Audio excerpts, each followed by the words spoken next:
Hello, it's Jack Tutor here of Attention Magazine. Welcome to Crucial Listening, the podcast where I speak with musicians and sound artists about 3 albums that are important to them. My guest this time is Phillip Golub, a pianist and composer based in New York. Phillip's debut solo album, Filters, is out now on Grey Fade. 4 solo piano loops, each 8 minutes a piece, but obviously the duration is kind of elastic. There are versions of these pieces that have been performed live that are an hour a piece. And what really comes up in this album is the sound of repetition as played by a performer rather than being executed mechanically. You can hear Phillip reaching the same gestures again and again, and how he navigates that feeling of familiarity that can become quite uncanny when you do something over and over again. There are these pauses which expand and contract. In fact, those pauses feel like they really hold the weight of repetition and its effects upon a performer. And obviously as a listener as well, there's so much to pull apart here. I liked throwing over a few questions to Phillip about my own experience of the repetition on this record, because as I say actually during our conversation, it sort of feels like a weird deja vu. It's hard to pick up the start and the end of each loop, but you kind of know what chord is coming, and it feels like the chord you always knew would come, even if you can't cut out the loop in your head and define it. It's so thoughtfully done. I love this record. And Phillip brought some really great records to talk about too, and had a ton of anecdotes and insights into each of these.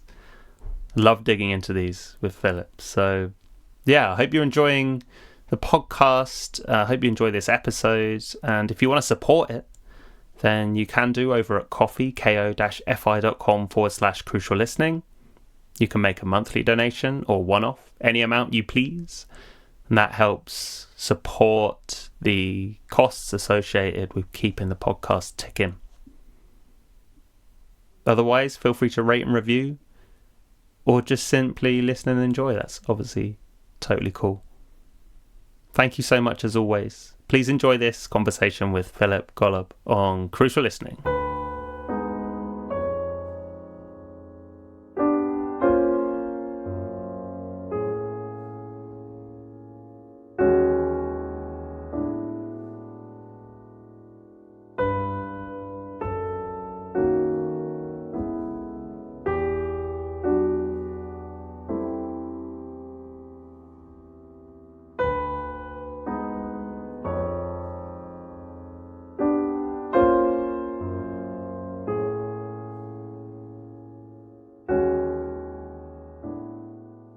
Hello, Phillip. Welcome to Crucial Listening. Thanks, Jack. Thanks for having me. Thanks for coming on the podcast. So we're going to talk about your 3 important albums. But prior to that, I want to talk about your new album on Grey Fade, which is titled Filters. And first, I want to dig into your own history when it comes to playing these pieces, or identifying the fact that you were going to end up with some pieces that are essentially loops, because I understand that wasn't necessarily the original intention when you had the material in a kind of nascent state. So how did you end up determining that you were going to end up writing a record of looped pieces? What did that moment look like? Yeah. Well, so I'm a slow composer, meaning I often spend a lot of time with my material before I know what it's going to be. And I'll sit there at the piano, sometimes just playing a couple bars that I've written for days until I know where it's going, or what it means, what it's about. 2 kind of precedents for this which make me feel like I'm not losing my mind. One is that I heard Thelonious Monk used to do that a lot. Right. He would literally just play his own compositions over and over again. And the other one is Stevie Wonder, who I heard someone tell me once that he would literally play a chord and wait until the next chord came to his mind. Oh, lovely. Okay. Just sort of keep playing the chord until he knew the next chord in the piece. So not to claim anything like that, but yeah, I'm a bit like that too, in that I'll sit with my material. So at the time I was working with basically this kind of harmonic exercise. I was trying to sort of get some new sounds out of the piano, and I mean I can go into that later if you want, but I was messing around with this thing. I wrote a couple of phrases, and I was playing them over and over again, and then I tried playing them. I tried improvising on them. I got together with a friend who plays trumpet, and we tried playing through them. I tried a bunch of different things, and the more I played it, the more I realized that I think I was playing the piece this whole time, which hadn't happened to me before. I'm not a composer who, I mean, I use repetition and even loops a lot in my music, but I've never. This is the only work I've done that really is head on about that. That is, usually there's I might use some repetition or I might use loops, but it's in the context of a lot more things going on. So that was kind of a surprise. I almost surprised myself. I'm not someone who's like deep into process music necessarily. I mean, I appreciate and like a lot of it, but that's not really like quote unquote my thing. But yeah, it just kind of hit me that was the way that this material should exist. So that was the first loop, and then I basically wrote 4 more to, I realized like I could have a real sort of set of things here that could be a record, that could be a live performance experience. And so that's kind of where the idea came from. And the first time I performed it live was actually on my master's recital, of all things. Oh, wow. Which it wasn't actually on the program, but what I did is I started playing the first loop 20 minutes before the curtain, 20 minutes before the set time of the concert, and as people were coming into the hall, I was already there playing the first loop, and I sort of blended that into the first piece on the program.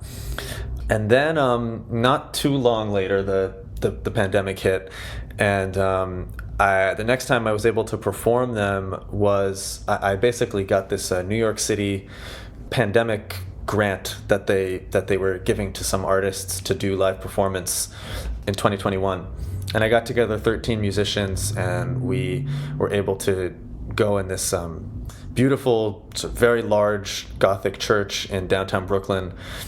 And I had the musicians spaced out around the whole area of the church, and they basically had the score and had the option to double any sort of internal or exterior line in the music, kind of as they saw fit. And so you had this sort of kaleidoscopic, constantly changing orchestration of the music.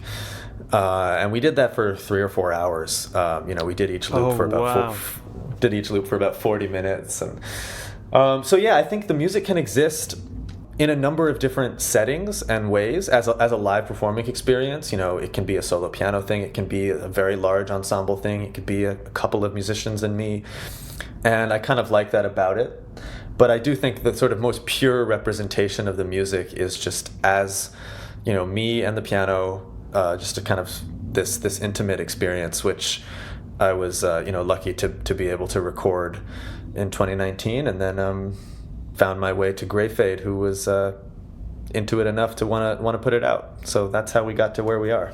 Amazing. I wanted to ask actually about those other iterations that you've had of, say, performing the piece, as you say, like a prelude to the actual program, or also with other musicians, and then you noted the fact that the piano-only version is kind of the most pure iteration of, I guess, what you're grasping at with filters. So I'm curious as to how those other contexts informed how you think about the pieces, because having it as something as people are coming in, I guess, has a whole different weight in terms of the attention that people are applying to it as they're coming in, or I guess the role that the piece plays in your mind. It's kind of this state of expectation before the actual thing comes in. I mean, yeah, what was it like to take this idea and these loops to different contexts? And did that inform how you think about these pieces and how you relate to them? Yeah, I mean, well, on the one hand, I'll just sort of admit that I was nervous for my recital, and being able to have 20 minutes of time with the piano Yeah.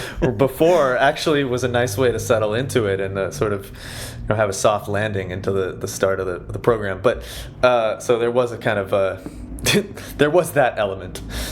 Beyond that, what I'm going to say applies to the recording as well, that I don't think there's one sort of setting or mode of listening for this music.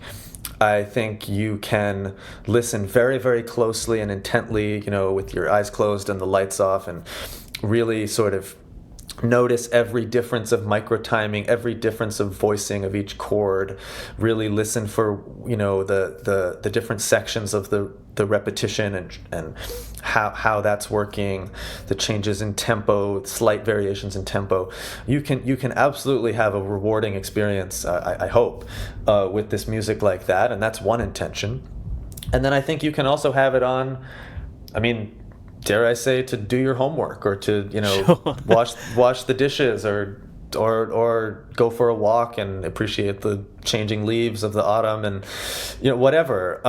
And so I think this music in particular, music in general, but in particular this music, doesn't have one function for us. And I think I've been able to write something that's true for live performance as well. That performance I mentioned in the church last year, there were some audience members who came and stayed for hours, and they were sort of looking down and really taking it in, and there were other people who wandered in off the street and stayed for 10-15 minutes and went on with their day. And I'm totally into both of those experiences, as long as the music has left a mark on someone in some way, that it sort of changed the trajectory of their thoughts or their day or whatever. I think it's done what music is supposed to do to us, and that'll be different things for different people. So I don't say that to avoid the question, but I really do think of the pieces in this way, which is, again, different from most of the things I write, which are perhaps, I don't know, most of the things I write, it's a little more obvious what setting they're sort of designed for, or what sort of listening experience. And I do hope to write more things in the future that have this kind of element to them, that they can exist in many different settings. In terms of how the loops are written, one thing I find really interesting is often when you listen to music which is overtly repetitious like this, you can very quickly kind of discern the start and end of the loop, or how the loop is formed. Like, you can kind of cut it out in your mind and say, like, that's the loop. There's something very fluid about your loops, where definitely there's always an element of doubt in my mind as to whether or not it is looping, or and I get a kind of vague sensation that I know what's coming, almost like a strange deja vu, but not a intellectual acknowledgement of like, okay, this is the loop, which is very, very cool. And I wondered if any of that, I don't know whether this is true for anyone else but me, so it may be a dud question if so, but no, I've heard that from numerous people, so I think it is. Amazing. Okay, cool. So I'm wondering whether or not there's anything that you can kind of identify in terms of how the loops are constructed or played, which might lend to that effect. I think there's a couple of things. I can only guess, especially sure. Analysis is only a guess when it comes to music, and particularly about your own music. But I think one reason is that it's not a digital loop. It's not or even an analog loop. It's not a tape loop. It's me physically playing the music again and again. So you really never are hearing the same sound waves looped. You're hearing the same music looped, but I do think that toys with your ears a bit, because it never really does sound the same, literally. I think more importantly than that, on a basic level, each loop has an A section and a B section, which are all about, they're usually somewhere between 15 and 20 seconds, each sort of A or B section. And then each loop has a form.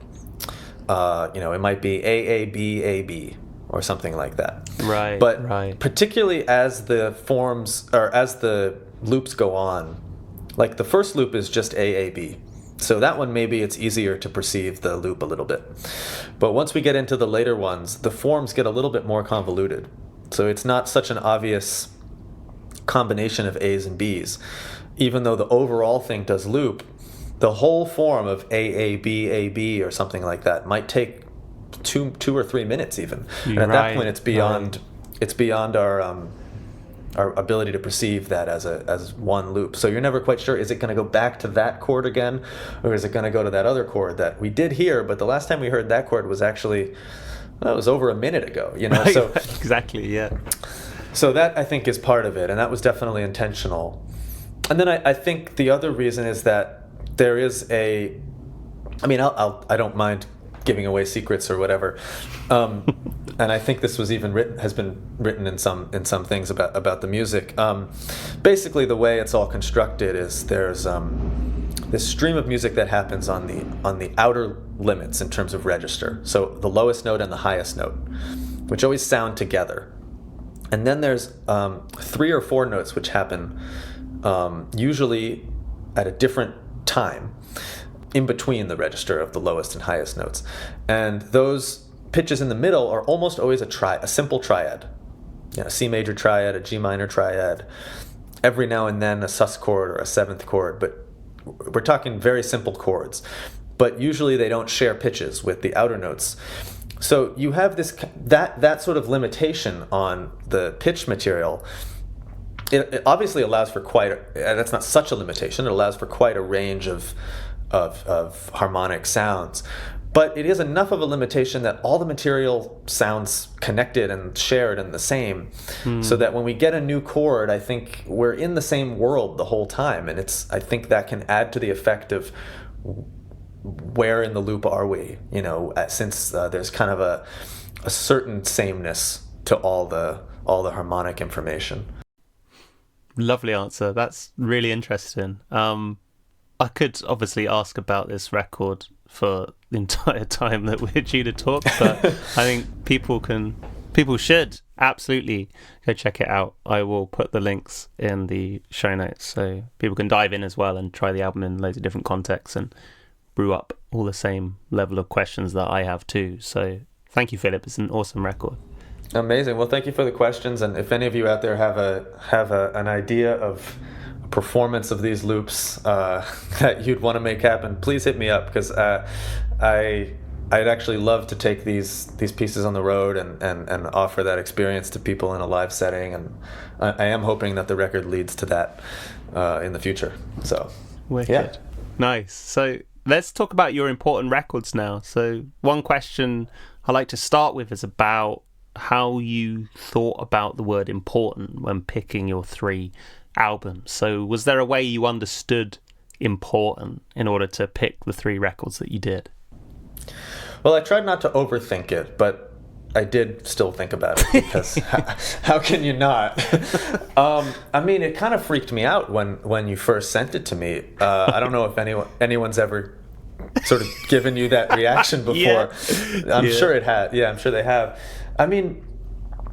I think the reason for that is that, our taste in music seems so wrapped up in identity in the modern age, or maybe not even modern age, maybe always, but certainly, I don't know, since popular mass pop culture was born, Yeah, for sure.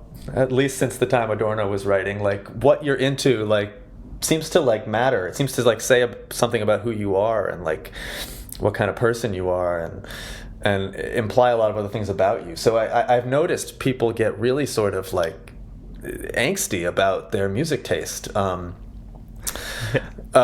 so it's hard to know whether important is wrapped up in that as well. If these are important to me, well, what does that say about me? And you start wondering what you're messaging about yourself and all this stuff.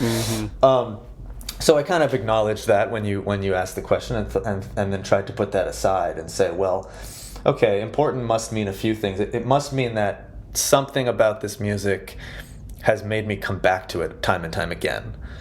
So there's some things I really love or I'm really inspired by, but I don't necessarily go back to it over and over again. So I could have defined important as I take a lot of information from it for my own work or something, but in a way I didn't think of that. I thought this is something that I actually, when I'm driving my car, I put these records on. When I'm cooking dinner, I put these records on. Like these are things I listen to a lot. But at the same time, there are things that kind of showed me something was possible that I didn't know was possible. They showed me a new way, either a combination of elements or a certain, technical prowess or whatever it is. They showed me that, wow, you could do this, and whether I'll do that or something else, it just sort of is mastery of a certain level that I love. So those are at least some of the ways in which I was thinking of the word important when I picked these three. There's probably more to say, but I'll leave it at that for now. Nice. Okay, cool. So which one do you want to talk about first? How about the Michaud? The Notre Dame. Yeah. Cool. So, oh gosh, I don't know the correct pronunciation of this, so I don't know if you know any better, Philip. But let's just avoid that one altogether. Okay. So, Golub de Michaud, Messe de Notre Dame. I'll put the full title in the show notes so you can see it. So it's Marcel Perez with ensemble organum, right? The particular rendition you picked. So yeah, give me a little introduction as to why this one is important to you. So this is like the Mass of Notre Dame is like one of the kind of pinnacle pieces of medieval music, but and I love the piece as a piece, but it's this recording that it really blew my mind when I first heard it. It's unlike any other recording you'll hear of this piece. So, we have this kind of most medieval and Renaissance music, which I'll just, as an aside, say is kind of one obsession of mine, as it is for many sort of weirdo composers.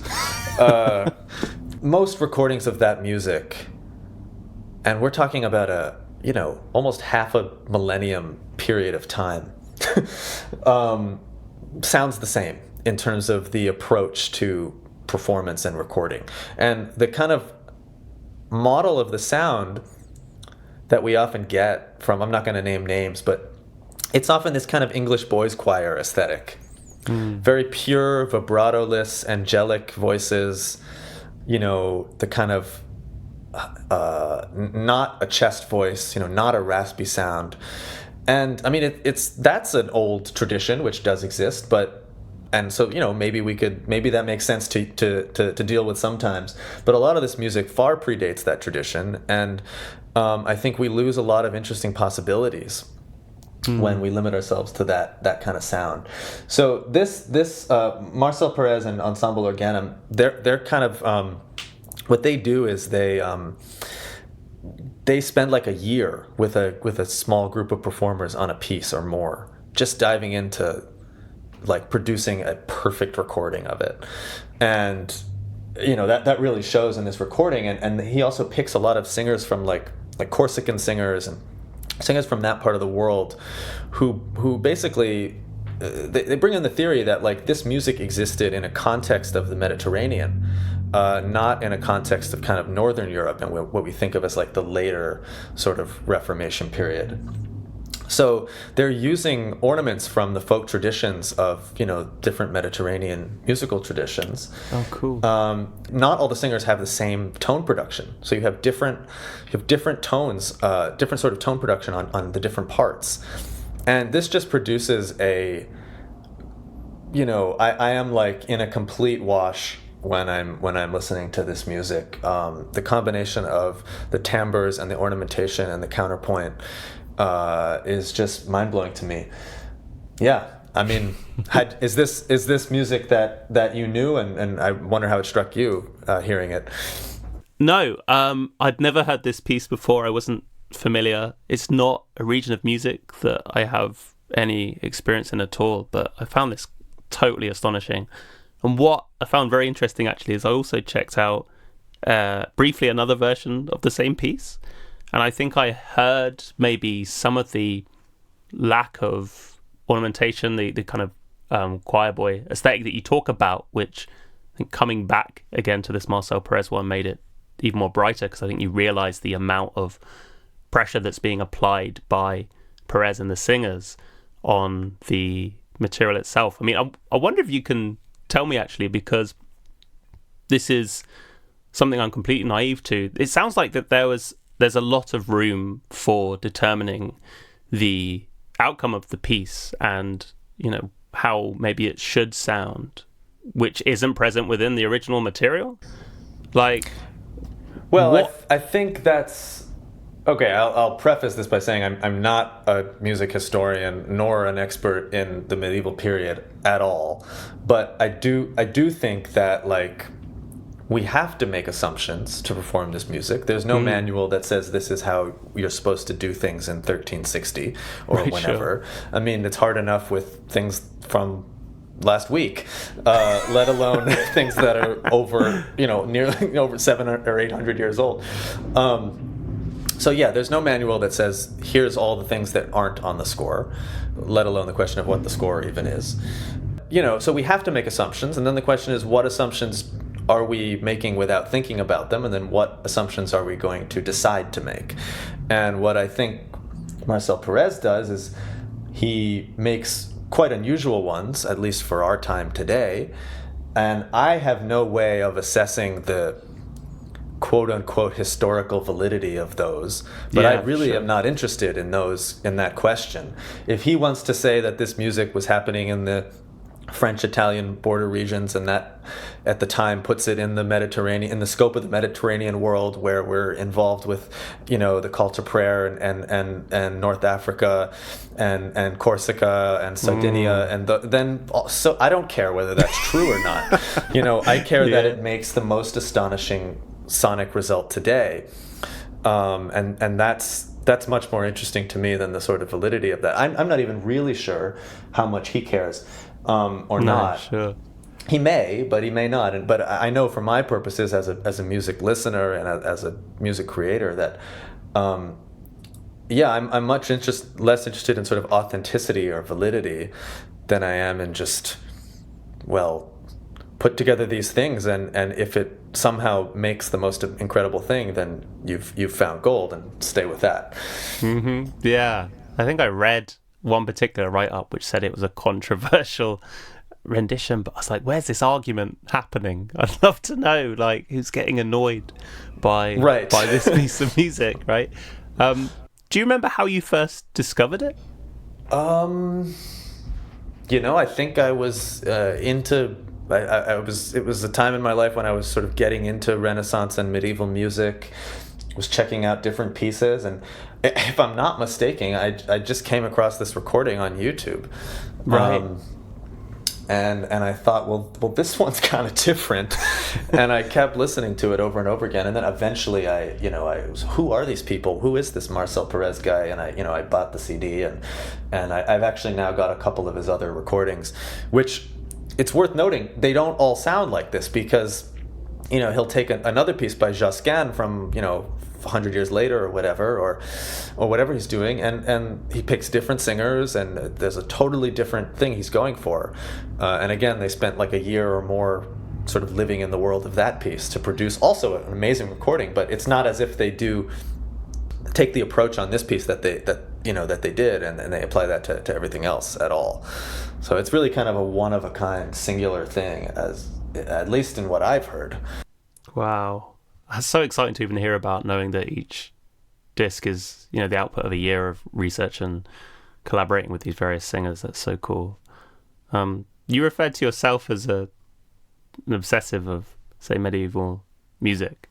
How has that ended up happening, and why, do you think? Well, like I said before, a lot of composers, people who are into weird stuff, like very old music. Maybe it's just because we're weirdos and we like to be different.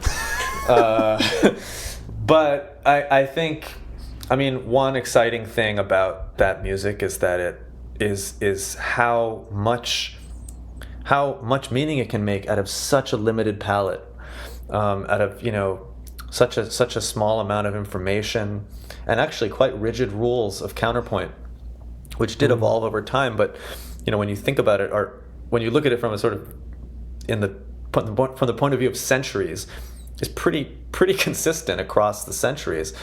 and yet aesthetics changed. Composers, were doing all these different things. We're experimenting in all these different ways. So once you sort of get into that world, and you can, not merely hear these sounds as, well, that sounds like old music, but start to hear the differences between them, I think it's wonderfully rich in the way that, contemporary music is. And so I think there's a sort of resonance there for sort of contemporary music folks.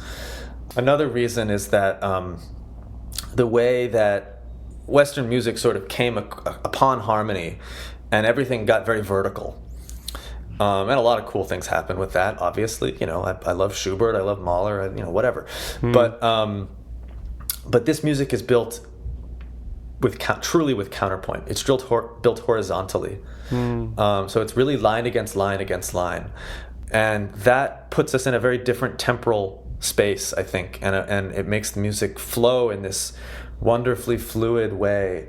And these composers played lots of games with things like imitation. So they'll have a set of notes appear in one voice, and then the same exact notes will appear in another voice a couple seconds later. Oh, cool, nice. But then the first voice has to do something while the second voice is imitating the first voice. So then you have to write something new against that, and then you might copy that later in the second voice. And so you get these wonderfully rich sort of intertextual, at least musically speaking, things going on.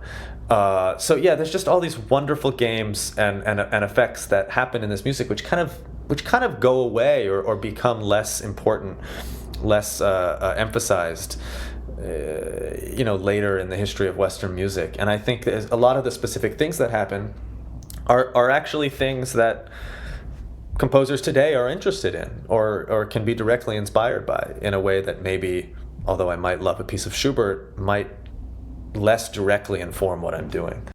You also mentioned that all three of these important records, I don't know if this applies to this one, we'll find out, but showed you something was possible. What does that look like with this particular record? Yeah, well, I think this is the only record among the three I picked that, I'll just say I think all three share something with filters, which I did think about a bit. But I think this one shares a kind of something on the surface level, which is that it's long durational. It's something we experience over a long period of time. There's not a lot of change throughout. When I think about the original, what was this work actually designed for in society? It was designed to be, you were in a giant cathedral, and you were there for a very, very long time on a Sunday, experiencing the Mass. And this music would have washed over you. I'm sure many of your listeners will have had that experience at, some English cathedral or other. But yeah, sure. Imagine we're there hearing this music for hours as part of a service. And so I do think, I put my filters in a church, and there's this kind of quasi-religious, or at least, what's the word? Anyway, a kind of experience like that. Yeah. That this shares with filters. So it definitely showed me that, I didn't think of myself as, I hadn't until I think I heard this, thought of myself as someone who would write music that existed in long time spans, that you kind of like let wash over you, that, of that sort of nature, where you sort of lose a sense of time and space. And this music does that, and I don't think I was someone who was super drawn to those sorts of musical experiences until I heard this. I was like, oh crap, like that actually can be a truly, truly amazing thing.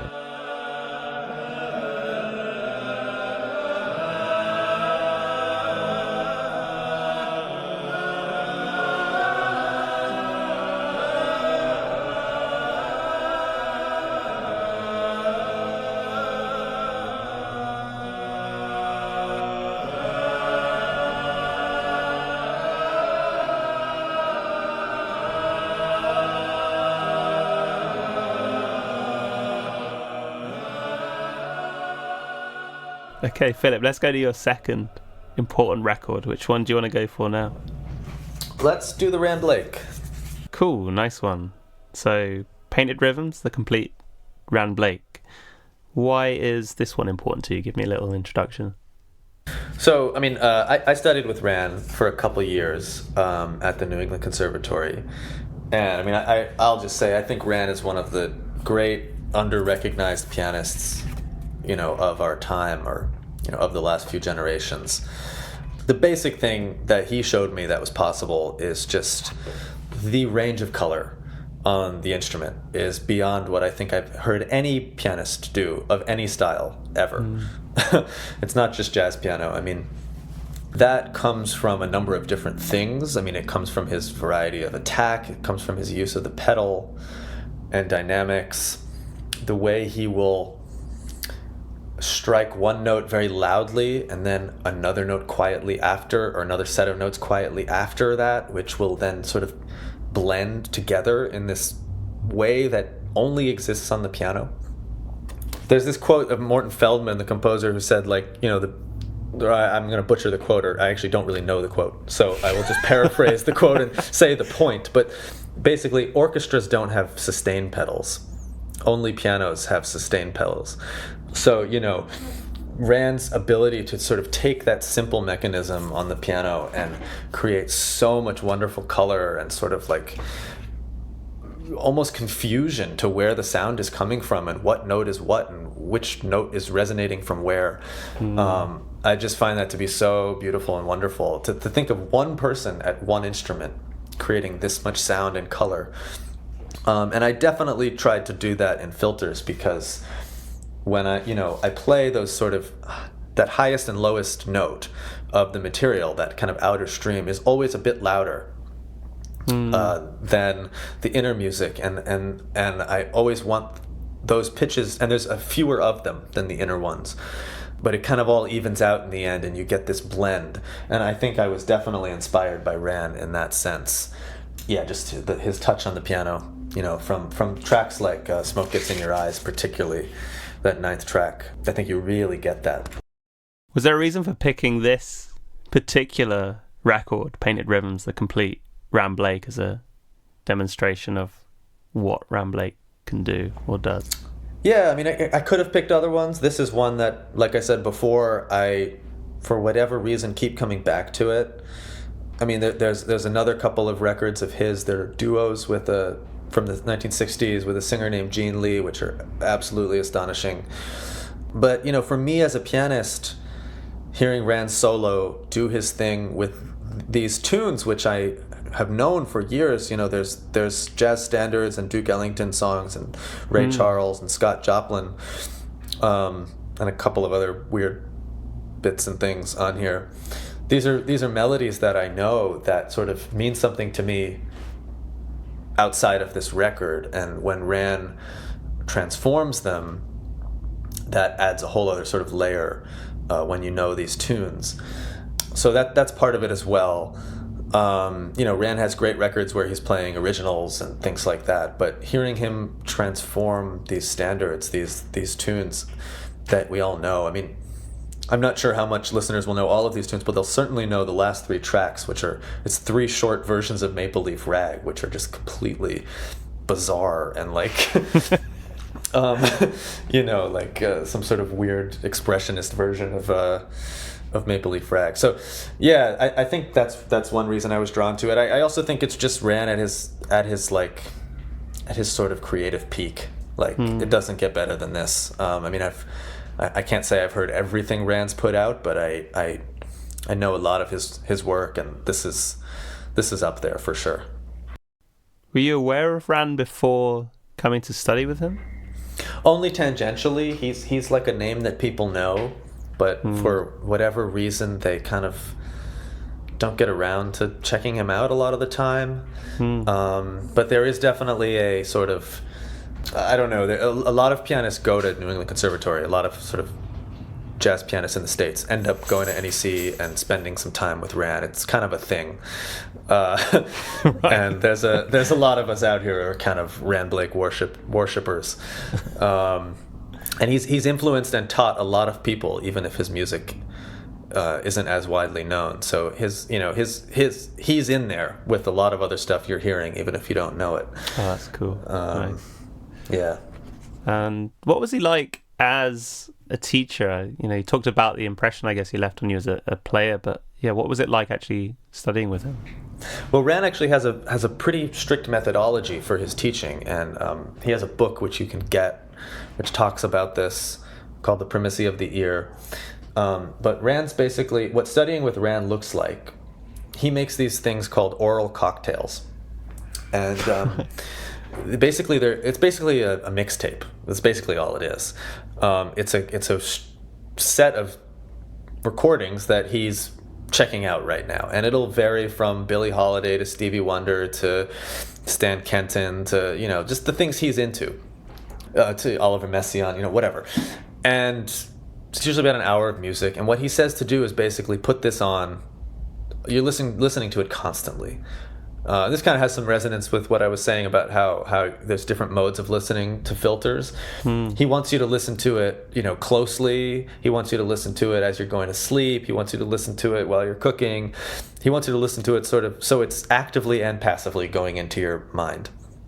And then, and he usually, when you're studying with him, he picks the same. He wants you to be listening to the same thing that he's doing this with himself.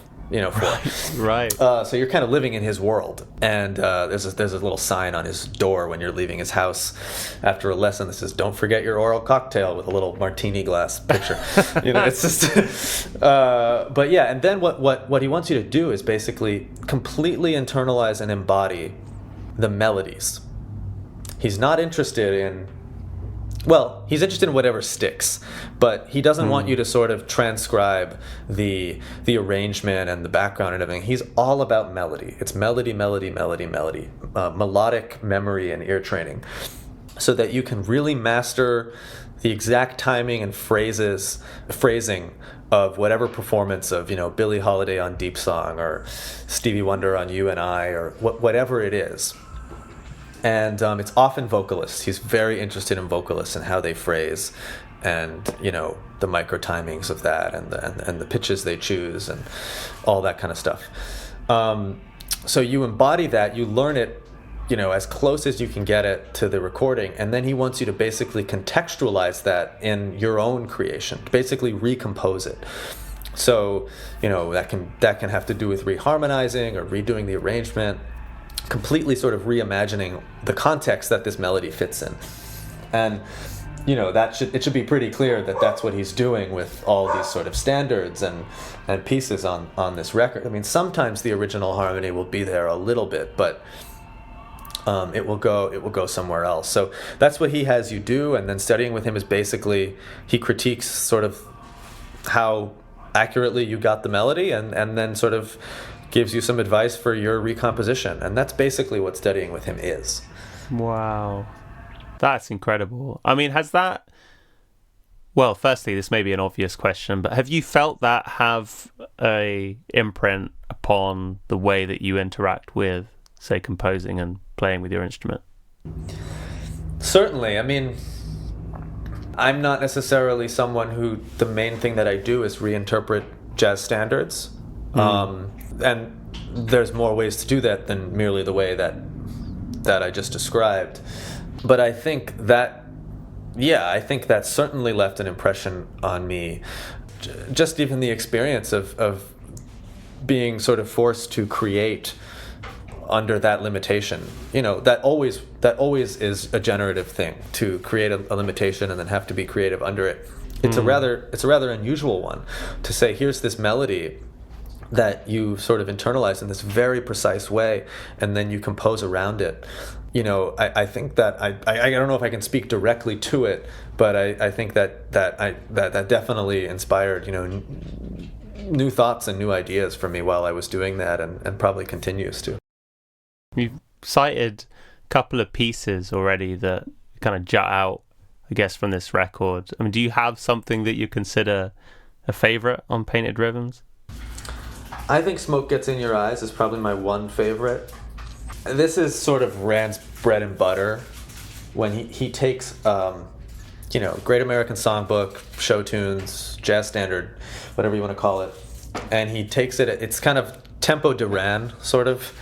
It's this slow, pulsing thing in the left hand, with this kind of, I don't want to call it muddy because that sounds bad, but it's like, what is it? It's like this kind of indescribable thing that he does in his left hand that I've tried to replicate. Trust me, I have tried, and I have not achieved it. And you might think, well, it's just that amazing piano he's playing on, and it's those beautiful microphones. And no, because I've heard him do it at his house where he has a, less than great piano that's often out of tune, and he does it there too. So wow. That's kind of like, that's like the Rand Blake thing, that Smoke Gets in Your Eyes track, and that has a special place in my heart, I'll say, actually. So that's kind of my favorite track, I think.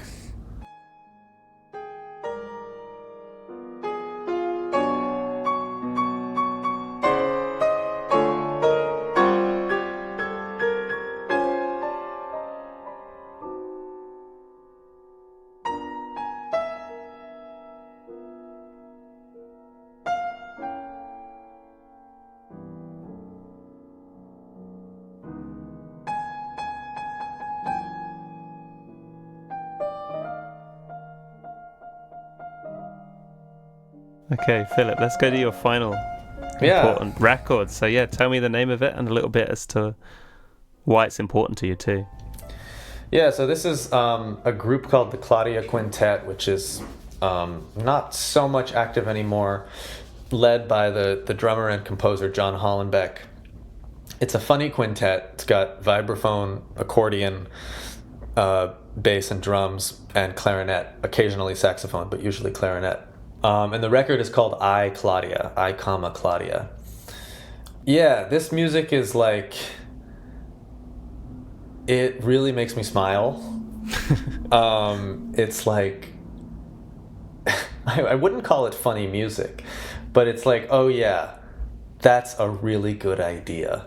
Yeah, like all the time. Like to do that formally, musically, compositionally, whatever, often with these instruments. It's like, wow, that's just, how did you think of that? Like, yeah, and I think of that, I have that experience constantly when I'm listening to Claudia Quintet. There's often a really wonderful balance of elements, of kind of strange things happening that are unexpected versus things that are kind of entirely predictable and inevitable. Things that are sort of hard to follow and confusing versus things that just fit into a nice groove and kind of carry on and feel nice and comfortable. Yeah, and I just love the way these pieces all develop. I think Hollenbeck is a genius of like sort of compositional and formal development through the sections as the material moves from one thing to another and changes over time. So he's a big inspiration for definitely me, and I'll say a lot of other sort of jazz adjacent improviser composers in my scene. He's definitely a figure that people turn to. And with this one as well, what was it that this record of John Hollenbeck generally showed was possible to you? Yeah, so this is a case of, I mentioned earlier that I often use loops, but not to feature the loop. And I think this is something that he does so well on this record. There's many loops in this music, but it's not loop music, right? Mm-hmm. And I think that's quite hard to achieve, actually, because I think many times people will use loops, and it can feel very tired or stuck, or when the loop changes, it feels a bit too, well, the loop changed. I got it. Yes, like nothing happened. Or it was just a bit too on the nose or something.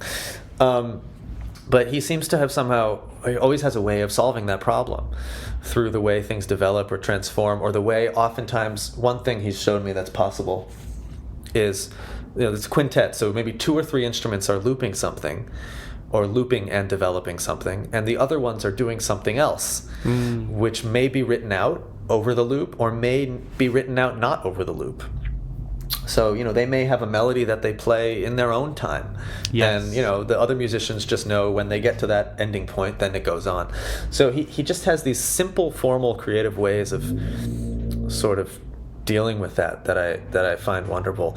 And another thing that I love is how things are composed, and then these blossoming spaces emerge for soloists to do their thing. And he's really written for the individual musicians, Chris Speed on clarinet and sax, and Ted Reichman on vibraphone, particularly. I mean, the others I should mention: Matt Moran on Ted Reichman on accordion, Matt Moran on vibraphone, and Drew Gress on bass. But the space he leaves for solos, he really lets these guys, like, their personality show through, and he's set up spaces for them to improvise in that are just kind of like the right combination of very specific and very open, which is very hard to achieve as a sort of composer for improvisers. Often, to figure out the right amount of detail, the right kind of detail, the right amount of stuff going on for someone to fit into. And all of that just feels very natural and easy in this music. And then you're like, oh, well, that's not that hard. And then you go try it, and you're like, oh, crap. Yeah. How did you first discover Claudia Quintet? Oh, God. I mean, he's, like I said, he's kind of, he's a guy that people look up to in the scene. I mean, I'm sure a friend, said, have you heard this at some point? Actually, I'm quite sure that's how it happened. But yeah, once I heard, I think this was the first record I heard, which is probably why, maybe that's why things are important to you, because they're just the first thing you hear that of a certain kind of thing, simple as that. Sure. Because there's other records of the Claudia Quintet that I might even like more than this one, but this is the one that's important to me because, I can remember the impressions that this sort of aesthetic and this approach to writing and playing first left on me, because it was the first one I heard of the group. Yeah, for sure. Have you seen them live as well? I haven't, because they kind of, well, I don't know exactly when they stopped performing, or exactly what the plans are for the group, but I haven't seen them live. I've watched a good amount of live YouTube videos. There's a good amount of live performances from European festivals and things like that. And that's always fun to see, because they can stretch out a bit further on the tunes, and sometimes they improvise transitions between the songs, which doesn't as much happen on the record. And those are often pretty cool, pretty enjoyable. But yeah, haven't seen them actually live. Would love to. Yeah. Oh, yeah. I was going to ask. You've answered it there, but whether or not there's definitely a kind of limberness in these songs where you're like, that can be totally exploited in a totally different context. I should say, actually, the opening track, you talk about him being a genius of kind of composition and structuring these pieces. The fact that that's in two distinct parts, which kind of could feel unrelated, because the whole thing kind of breaks down and then builds back up on a completely different plane. But even now, I've only listened to this a handful of times. There's such a lovely synchronicity between those two elements, or synergy rather, between the two, like the opening bit and the second bit. There's lots of moments where I'm like, oh, that's lovely.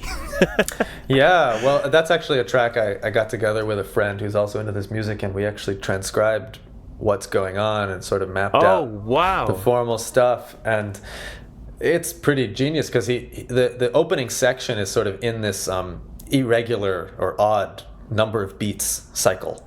I forget exactly how many bars of 4, and then there's a bar of 7 or something like that.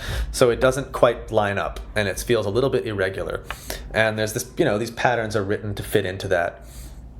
And then you get this moment where the drums fade out, and the accordion and clarinet just sort of circle around these two pitches, which is like, it's genius, because it's like, of course it makes sense and flows naturally out of what's happening, but who would think to do that? Right? Yeah. But it so naturally arrives there. And he uses the it's actually a studio fade out, if you listen closely, of the drums, which is pretty cool decision. Nice. And then when everything comes back in, it's actually very much the same material as the beginning, but it's all in a regular 4/4 time now. Oh wow! Right, okay. And he actually adds some chords which weren't there before, and the bass line changes a little bit to fit into the 4 and gets a lot simpler actually. So the music actually gets basically less complex. It's kind of almost a reduction of what we had before. and the drum groove gets much more simplified. We get a regular snare drum hit that is easy to follow. So it's kind of like the same music, but made into something that's easier to follow and grooves in a more expected way. So that's a perfect, I'm glad you mentioned that, because that's a perfect example of how he's, there's actually very little written on the page to produce this 6.5 minute track, but it makes so much sense that it should last for this long. Why did you end up transcribing it?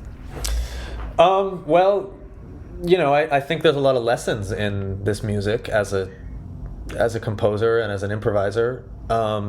And a friend of mine and I were both into it and talking about how much we liked it, and we thought, why don't we actually take a closer look at what's going on here? I was feeling, in some of the stuff I was writing, a bit dissatisfied or at a loss for, like, knowing when to move on to what sections in my pieces for improvisers. How do I know how long something should be? How do I know when what material should come back? And of course, like, that's an age-old problem for composers. But I thought, well, Hollenbeck is someone who's definitely figured that out in the context of his music, which is also, for improvisers. Let's take a closer look at this and see what he does. So that was kind of the impetus for it. But as we dug into it, we started learning more things too that we didn't even sort of anticipate.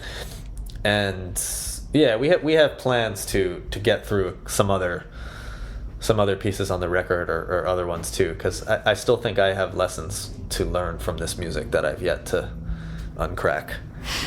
Wicked. And do you have a favorite track? I really like that opening track that we've talked about. I also like the one that's sort of it's sort of like a West African 12/8 thing. It must be the 5th track, I think. Yeah. Ottawa. Again, like, very little on the page, but the elements move on, like, kind of just at the right time and just in the right way.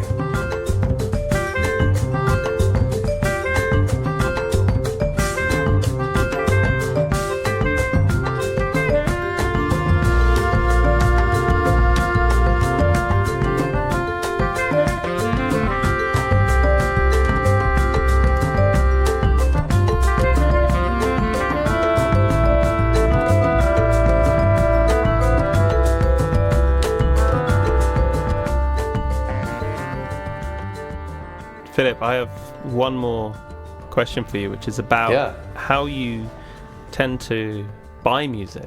Like, how does music tend to come into your life? What kind of formats? Where do you go? Yeah, kind of let me into that a bit. I'm glad you asked that. I buy music on Bandcamp as much as I can, or whenever it's available, and particularly when it's something that is by an artist who's pretty clearly self-funding their work and directly sort of going to benefit from the purchase of it, which is probably most of the things I'm interested in listening to. I will buy it on Bandcamp as much as possible. I also listen to music on Apple Music. I have almost 1.5 terabytes of music from my life that I've been putting on, from my dad's CD collection to various things over the years. So I do have my music sort of in iTunes and on my phone as downloads like that, and I will stream music on Apple Music, but I try to buy as much as possible on Bandcamp, and I hope that people do the same with my work. This is a whole other can of worms, which you may not want to get into. I figured it might be. But I have been. It's worth saying, I have been involved in some music worker labor organizing over the past couple of years with a group called the Music Workers Alliance here in the States. Which I sit on the steering committee of that, and am involved in a lot of the stuff we do. And one of the main initiatives we've been working on is something we call economic justice in the digital domain.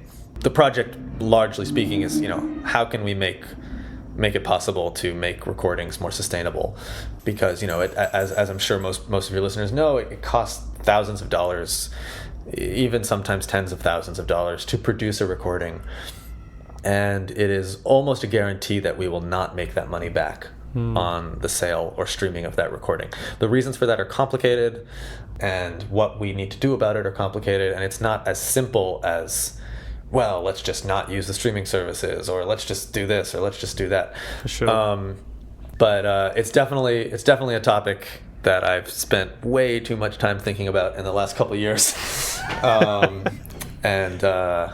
Yeah, but basic thing: buy your music on Bandcamp as much as you can. Most of that money goes directly to the artist. It costs them more than you can imagine to produce. In our current environment, that's probably the best we can do. Awesome. Thank you for bringing that in at the end, Philip. That's great. And thank you as well for talking about, your 3 records, but also Filters.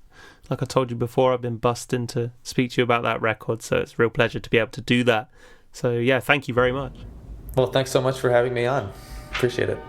And to everyone listening, see you next time. Goodbye.